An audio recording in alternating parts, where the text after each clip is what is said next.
Conversa Bem Viver com Lucas Salum. Quem é esse DJ místico que de repente coloca uma playlist para tocar quando a gente dá play num aplicativo de música e vai escolhendo magicamente música após música, algumas que a gente não conhece, outras que a gente escuta muito, umas que a gente gosta e outras que na verdade a gente pula na hora. O nome dele é algoritmo, gente, e ele não é nosso. O dono dele são as Big Techs que controlam na verdade as músicas que a gente anda escutando. Essa reflexão que o livro A Grande Trapaça Digital expõe como as Big Techs destruíram a música, enganaram o público e sequestraram a nossa alma sonora. A gente vai falar sobre tudo isso e muito mais, porque quem conversa bem viver é o autor desse livro, Luiz César Pimentel, jornalista, escritor, trabalhou há anos, décadas estudando música, comportamento, cultura em diversas importantes revistas e jornais Brasil e mundo afora. Luiz, meu amigo, um prazer falar contigo. Obrigado pela disponibilidade. Obrigado, Lucas. Prazer falar contigo. Poxa, Luiz, eu quero te ouvir mais sobre esse livro. Eu já vou trazer logo uma provocação que você expõe no livro, que a música foi o primeiro grande território conquistado pelas plataformas digitais. Isso é muito interessante, que a gente tende a olhar primeiro para as redes sociais, né? Para o Instagram, o WhatsApp, enfim. Só que tu subverte essa ordem. Tu diz, gente, precisamos olhar, na verdade, para essas plataformas de música, nessas maneiras que tão corriqueiras, que a gente se acostumou tanto, né? Migrar do vinil, do CD, da fita cassete para, de repente, as plataformas digitais e não percebeu que isso, na verdade, a gente está sendo influenciado por uma mão invisível do mercado, entre aspas, nem tanto. Conta um pouquinho para a gente, Luiz. Cara, a música não é somente a primeira a ser conquistada nesse sentido, mas é a que mais foi prejudicada, eu acredito, porque parte de um princípio que utilizam as grandes plataformas e as redes sociais, que é um conceito que psicologicamente, sociologicamente, chama achatamento da subjetividade, que é quando os seus critérios internos de julgamento são substituídos por critérios externos de validação. E isso acontece muito claramente na música, mas eu vou dar alguns exemplos de como isso é substituído. O seu julgamento é substituído pela validação dos algoritmos. É quando um restaurante ele passa a ser considerado bom porque ele tem nota 4,8 de 5. Então, todo mundo começa a falar, não, aquele restaurante é bom, não sei o quê.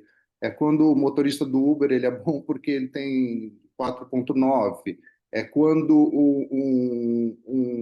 isso levado para a música, ele significa que a música é boa quando ela é muito exposta por critérios algorítmicos.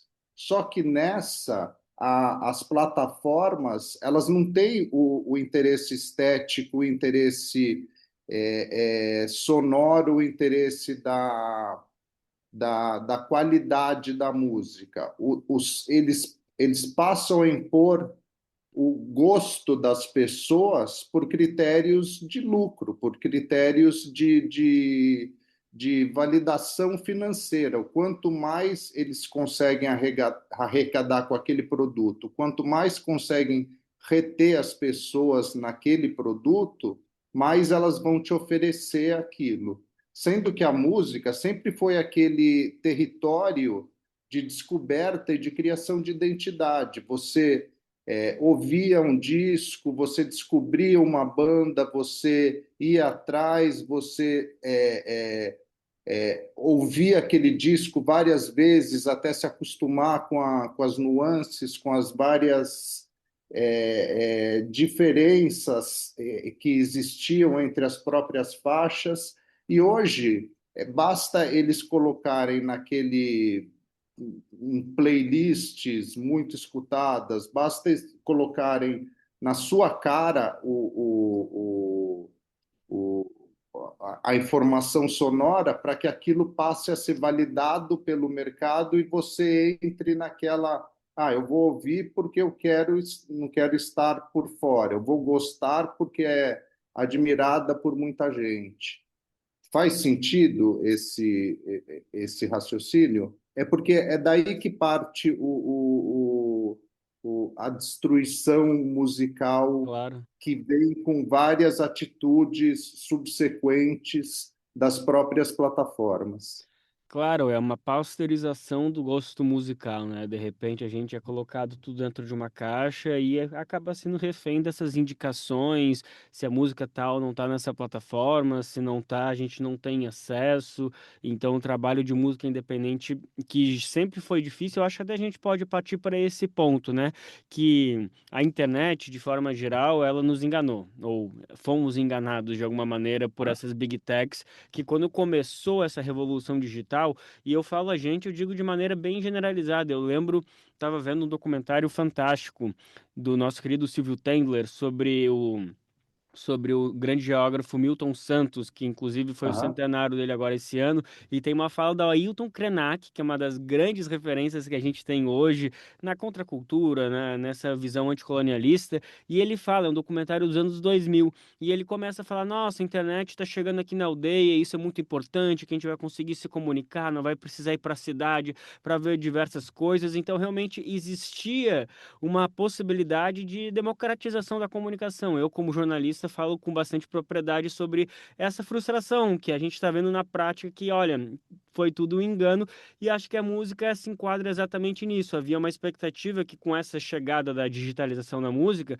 nossa, se a gente tem uma banda de garagem, eu e tu aqui, a gente grava, bota nas plataformas, de repente estamos bombado. Claro, tem casos que isso aconteceu, mas não foge muito do que era antes, que os vinis que bombavam chegavam e os outros tu tinha que garimpar, tinha que buscar. É mais ou menos por aí, só que acho que é ainda mais perverso, porque participa de uma outra lógica e consegue escantear ainda mais quem não faz parte dessa bolha. Exatamente. E ele é perverso, eu vou dividir em duas partes. Por que é tão perverso? Primeiro, você falou de bandas independentes. As bandas independentes, elas sempre foram muito importantes porque elas foram um manancial de força criativa da música. Elas não seguiam regras das grandes gravadoras na época em que isso existia. Ela foi muito perversa porque as plataformas, especialmente o Spotify do Daniel Ek, quando ele foi fazer o IPO do Spotify, ele deu uma fatia muito grande para cada uma das grandes gravadoras, da Warner, da Sony Music, Universal. E essas gravadoras deram para ele todo o acervo delas, todo o repertório delas. Então, ele sequestrou toda a música digamos, de relevância do mundo para dentro do território dele. E ali ele pode fazer o que ele quiser com essas canções, uma vez que ele tem tudo ali sob o próprio domínio. E também tem uma questão, eu participei ativamente da fase da democratização da música, porque eu trabalhei no MySpace quando ele veio para o Brasil.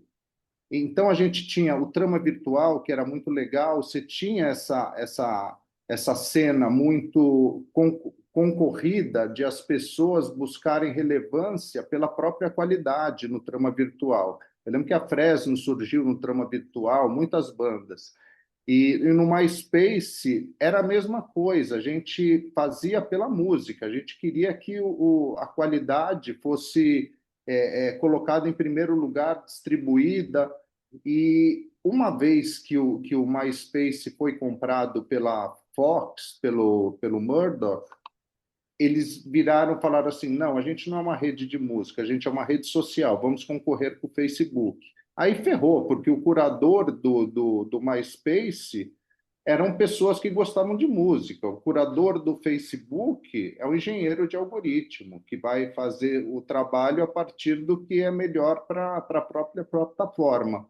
E aí temos um terceiro ponto, que é uma teoria assim evidente, mas muito sagaz do Cory Doctorow, que ele fala sobre a enshittification das plataformas, que isso cabe assim sob medida para o Spotify no sentido de que primeiro, as plataformas, elas vêm como os grandes mecenas do mundo, uma coisa generosa, são aqueles que vão te oferecer, vão democratizar tudo, vão te oferecer tudo a um custo zero, tanto que no começo, não sei se você lembra, mas as operadoras elas fizeram um acordo com o Spotify e ofereciam o Spotify de graça, não consumia sua banda, quando banda era algo a ser banda no sentido de consumo de dados que você tinha no seu plano celular. E o Spotify entrava lá como, não, o Spotify é tão bom que ele te dá todas as músicas de graça, não vai consumir sua banda, não vai consumir seus dados, e é uma coisa maravilhosa, é a democratização final da música. Esse é o primeiro ponto do enshittification, quando a plataforma ela consegue arrebanhar um público enorme para dentro dela. Uma vez que ela arrebanhou esse público enorme para dentro dela, junto ao fato de que o próprio Spotify ele tinha um catálogo de todas as grandes gravadoras do mundo, e isso obrigou todos os outros artistas a estarem lá também, porque era lá que as pessoas iam buscar música. Então, ele conquistou toda a música universal. Nesse ponto, o público começou a criar a própria história dentro do Spotify, começou a criar suas playlists, seus álbuns preferidos, a música que gosta, começou a seguir os podcasts. Aí eles começaram a piorar o serviço, começaram a colocar propaganda entre as músicas, começaram a lotar de lombadas aquela estrada que era limpinha. Aí falaram, não, mas se você pagar vintão, trintão aqui, a gente vai te dar de graça. Daí todo mundo, pô, na época eu falei, pô, 20, beleza, para eu voltar a trafegar numa estrada limpa, eu pago esses vintão, né? Esse é o segundo passo da enshittification, quando ele piora o serviço propositalmente para lucrar em cima das pessoas que ele conseguiu lá dentro.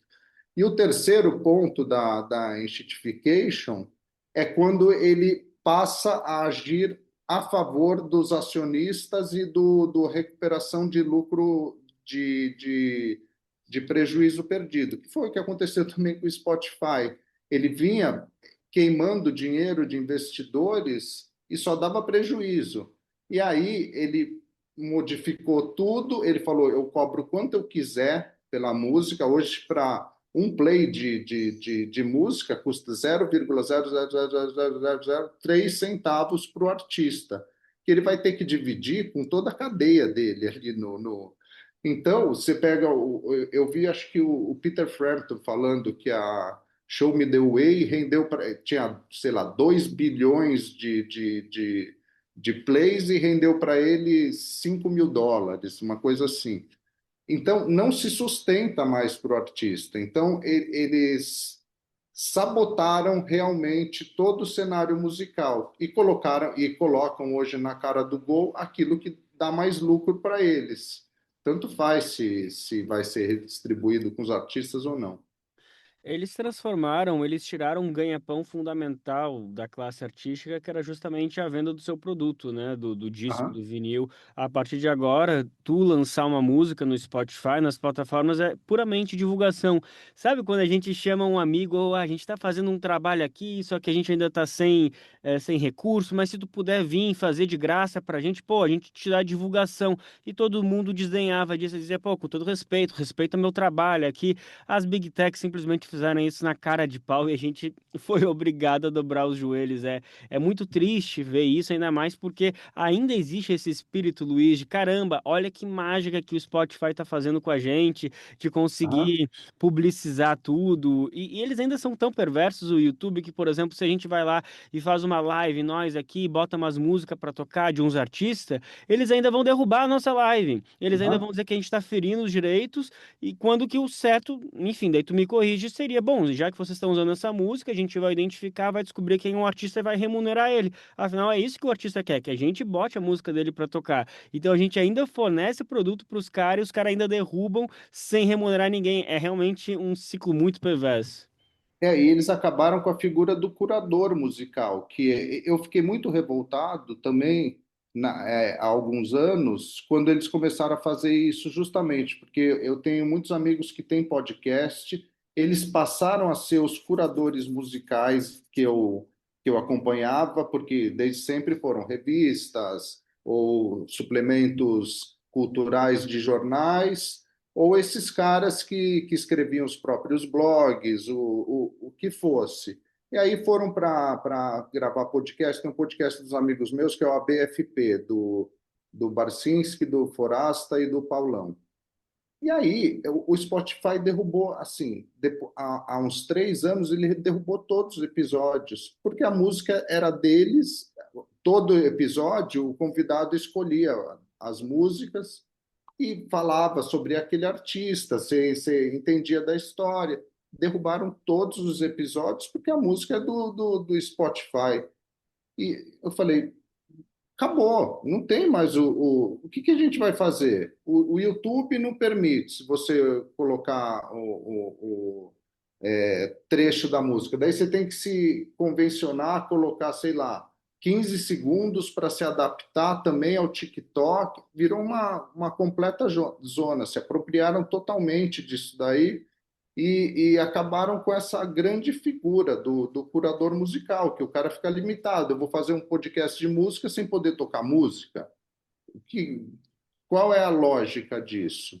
Então, não só as pessoas que seguram a baqueta ou a palheta para tocar, mas também os caras que eram os críticos de música, que têm uma bagagem, um conhecimento para falar sobre aquilo. Então, ninguém fala sobre música se não formos nós, ninguém ouve música se não for por nós. Monopolizou e de um jeito bem insalubre. Ei, Luiz, nosso tempo está acabando. Eu quero apontar direções, apontar caminhos aqui. Eu tenho até uma que eu vou compartilhar já já, mas primeiro eu quero te escutar, porque acho que um caminho óbvio que cai assim de paraquedas é voltar para o movimento do vinil, que é algo que está acontecendo, né? Voltou à Ah, moda, as pessoas têm ido, novos artistas que estão, ou artistas antigos, enfim, estão lançando seus trabalhos nas plataformas e também em vinil. Então me parece que é um caminho, mas também isso já foi completamente cooptado pelo capital e hoje um vinil de uma banda que acabou de lançar R$ 200. E mesmo é. que tu vai pegar um vinil clássico, antigo, que não é famoso, mas é um bom, também já tá 30, 40, então assim, também não tá muito acessível. Não me parece que é exatamente esse o caminho, né? E o que podem. É claro que o mundo ideal seria se